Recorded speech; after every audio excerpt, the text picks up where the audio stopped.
Halo, selamat datang teman-teman investor. Kembali lagi bersama gua ya. Di video kali ini, gua mau coba bahas analisa teknikal, analisa fundamental menurut laporan keuangan ya. Kemudian kita bahas secara bandar detektor, saham-saham pilihan gua. Yang akan gua bahas ada Harum, Antam, Inco, dan DSNG. Sebelumnya disclaimer on dulu bahwa video ini bersifat informasi, edukasi, jadi bukan langsung rekomendasi ya. Perlu dipahami dan dipelajari lagi, analisis secara matang masing-masing ya teman-teman untuk memutuskan beli atau menjual.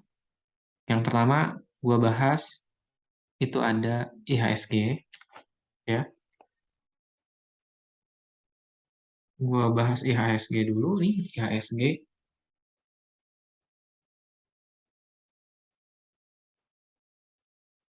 IHSG hari ini ditutup minus hampir 1% ya, di 0,9%.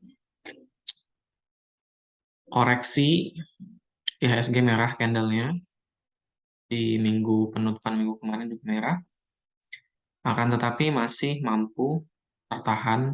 Kalau kita lihat support terdekatnya itu di harga 7.000, di harga 7.000, dan masih kuat berada di atas garis MA 20 dan garis MA 200. Namun kalau lihat proyeksi MACD ini ada calon untuk berpotongan. Jika memang besok adanya koreksi lagi, maka IHSG dipastikan garis MACD-nya di cross ya, bawah. Dan gue juga mau sampaikan bahwa IHSG ya, IHSG secara seasonality, kita coba lihat 7 tahun terakhir, di bulan September itu jelek. Probability kenaikannya 33%, artinya memang turun. Seperti itu ya. Artinya ada penurunan, potensi naiknya kecil. Ada koreksi nih di bulan September. Maka hati-hati teman-teman, IHSG. Jika gua analisa pakai Elliott Web ya, web 1, 2, 3, ada di web 3, kemudian akan web 3 ke 4 itu turun. Nah, gue proyeksikan minimal penurunnya segini, menembus atau mendekati garis EMA 200-nya. Di sini. Gitu ya. Nah, ini penurunannya pas di September nih. Gitu ya. Kemudian baru selanjutnya Oktober ya, naik dan November koreksi lagi. Sampai akhirnya sebelum Windows dressing 100% kalau Windows dressing itu kenaikannya ya. Koreksi untuk IHSG ya. Lanjut kita mulai masuk ke yang pertama itu ada Harum.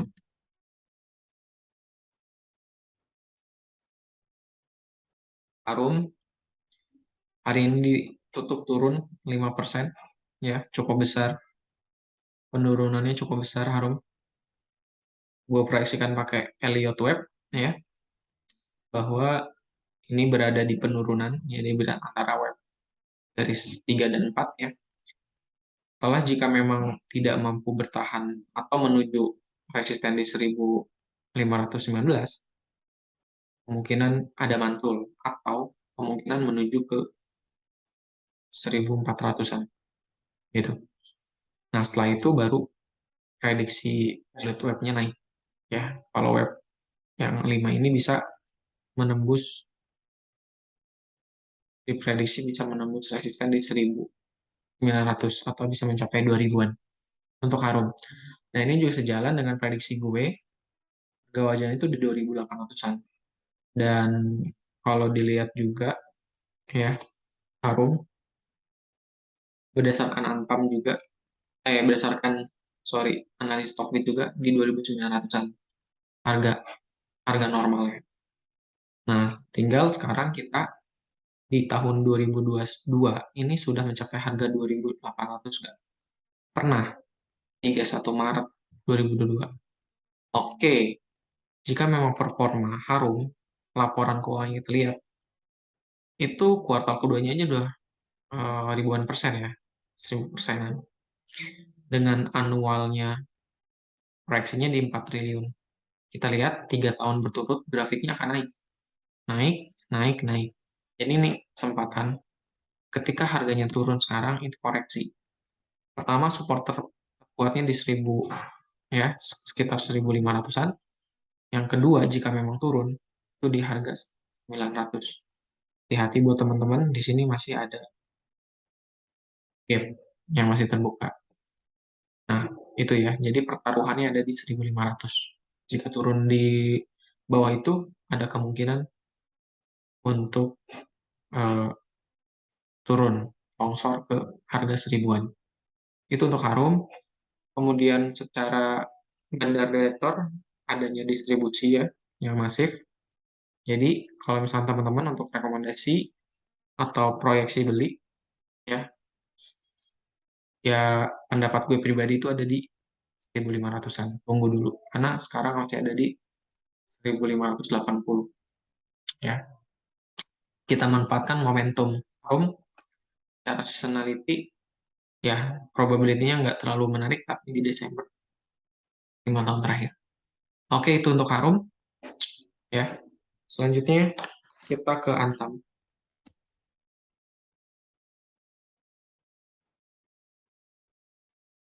Antam hari ini ditutup minus 3,6% ya. Pergerakannya masih berada di bawah garis EMA 200 tetapi mencoba break tertahan di EMA 20.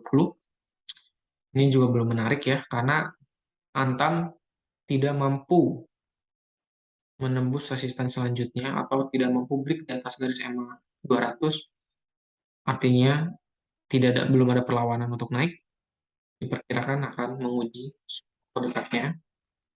Kalau kita tarik, support terdekatnya ada di nah 1954, 1900-an ya support terdekatnya.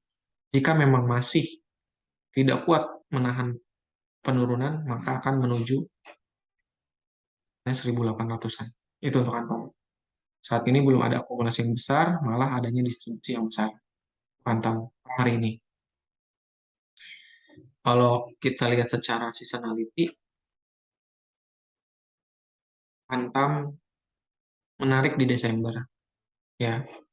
Di 3 bulan terakhir ini juga, tapi belum menarik, tapi menariknya di Desember. Dan laporan keuangan kuartal keduanya juga belum keluar. Kita bisa memanfaatkan momentum jika memang kenaikannya laporan kuartal kedua itu seperti kuartal pertama, maka dipastikan akan rejection. Kalau kita sama-sama pakai Elliott Web, ini satu, kemudian dua, jika misalkan tertahan di sini atau menembus harga 1800-an, kemudian tiga, empat, lima. Ini proyeksi pribadi gue ya menurut Elliott Web ini gitu. Oh bisa aja turun dulu ke sini bisa. Kita nggak tahu penurunannya seperti apa atau bisa ke sini. Bisa. Tergantung adanya akumulasi atau dispersi yang jelas. Ketika web 5 itu udah pasti naik dari support terendahnya saat itu. Gitu ya. Nah, kemungkinan ya diharapkan seperti ini proyeksinya. Kita tunggu kuartal kedua laporan keuangannya. Itu untuk Antam. Nah, menurut harga wajar versi Okbit itu di 3000-an. Kalau harganya 3000, ya Antam ambil rentang harga, kita beli di sini, jual di 3000, sorry, jual 3000, itu 52%-an keuntungannya. Itu proyeksi untuk Antam. Dan perlu diingat teman-teman, dilihat di sini masih ada gap yang kemungkinan bisa tertutup. Kemungkinan. Gitu ya. Oke, itu untuk Antam. Selanjutnya ada Inco. Ya, ada Inco. Inco gua gambar garis Elliott Web ya. Diproyeksikan Jika memang besok masih penurunan, karena penurunan hari ini tuh 4% lebih ya, 4,6, dengan volume penjualan yang lumayan merah, candlenya besar, ada kemungkinan menuju EMA 200 di bawah sinian. Dan meskipun memang garis EMA 20 sudah bersilangan, golden cross, tapi posisinya ada di sini, ya, di resisten ini, sorry, di support ini. Jadi besok, 2 hari sebelum Sabtu atau penutupan minggu ini, ternyata masih distribusi, ada kemungkinan menembus harga 5 ribuan. 5.800-an lah. Itu untuk Inco. Ya. Dan setelah itu diproyeksikan naik. Karena webnya seperti ini, prediksinya. Kemudian kita bahas Inco secara laporan keuangan.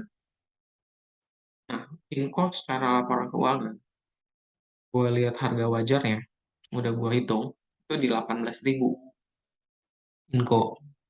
Ya, prediksi Stockbit itu di 8.000. Nah, ini kan nggak wajar nih. Wajar, gue coba kurangi dan dibagi 3. Kemudian lebih konservatif lagi, koreksinya di 4 ribuan Inco. Tanpa adanya PI rasio rata-rata 3 tahun. Karena kalau pakai PI rasio rata-rata 3 tahun itu harganya 60.000. Dan rata-ratanya jadi 18.000. Sedangkan stok BIP itu di 7.900. Nah, tapi kalau melihat laporan kuartal, memang ada peningkatan dari tahun 2020 sampai tahun sekarang. Dan proyeksi annual size-nya juga 4 triliun keuntungannya. Nah, itu Inco. Jadi, kalau kita memanfaatkan seasonality, September penurunannya kecil, ya, dan probability kenaikannya kecil, sampai akhir tahun lumayan bagus. Kita manfaatkan. Kalau misalkan besok mampu menembus ke MA 200, maka selanjutnya di 5.400-an. Supportnya setelah itu bisa rebound. Itu pandangan B, karena support 5.500-an atau 5.400 ini kuat, sangat kuat. Ya, kuat, sangat kuat. Tunggu pembelian di area support. Itu untuk Inco. Selanjutnya ada DSNG. DSNG hari ini ditutup di minus berapa nih? Oke, DSNG masih ditutup tidak turun, tidak naik ya. Grafiknya. Kemudian kita lihat secara grafik 15 menit. Way kecil-kecil. Grafik 1 jam sudah bersilangan tapi tidak kuat mau nanjak ke atas. Kita lihat harian. Nah, dari sebelumnya ini kita bisa pantau nih. Kan memang dari SMA 20 itu bersinggungan dengan SMA 200, kita bisa spekulasi baik. Ya, dengan asumsi kita lihat kenaikan harga sebelumnya. Sampai sini. Kalau ini berarti sekitar 26% nih. Kalau bersilangan kuat nih, harga 570 berpotensi. Karena di sini big akumulasi nih. Kita lihat di seminggu kemarin, terakhir minggu lalu itu ada yang distribusi tapi kecil. Gitu ya. Tapi kita lihat di tanggal 19 kemarin itu adanya akumulasi. Oke, DSNG pergerakannya berpotensi untuk melanjutkan kenaikan. Kita lihat secara laporan keuangan, sudah keluar ya laporan keuangannya. Kemudian kita lihat hasil perhitungan kuartal keduanya, harga wajarnya di 42. Sorry, ini gue nggak tahu kenapa perhitungannya seperti ini. Nggak bisa dihitung DSNG, dan kalau mengikuti analisis Stockbit ya, itu di 765 ya, di 765 kalau mengikuti stok. Kalau kita proyeksikan pakai Elliott Wave secara besar 1, 2, minimal 3, 4, 5. Nah, ini merupakan jadi kan masih satu ya dari beberapa terakhir ini. Beberapa hari terakhir ini resistennya nih. Kemudian supportnya ini terdekatnya. Berkali-kali ya harga ini belum tertembus. Ya, kalau misalnya naik ini jadi double bottom, kita bisa naik lanjutan ke atas. Kalau lihat secara garis panjang dari sini nih satu ya, 1, 2, 3. Kesempatan kalau emang mau coba spekulasi baik ya, mau nunggu di bawah harga 530 juga bisa. Atau misalnya spekulasi baik sekarang juga bisa. Karena probability kenaikannya bisa 36%. Kita lihat secara seasonality-nya, Oktober itu 100% 5 tahun terakhir. Ini bisa kita manfaatkan ya, manfaatkan kenaikannya bahwa grafik Elliott Wave ini bisa tembus ke bulan Oktober juga. Kondisinya juga big akumulasi juga DSNG. Oke teman-teman, kemudian laporan keuangan ini juga untung ya. Untung net income naik 150%. Oke, itu aja bagi teman-teman. Terima kasih bagi yang mau template ini. Semoga bermanfaat. Bisa di like, komen, dan subscribe. Syaratnya kirim ke Telegram gue aja. Nanti akan gue. Terima kasih. Sampai jumpa.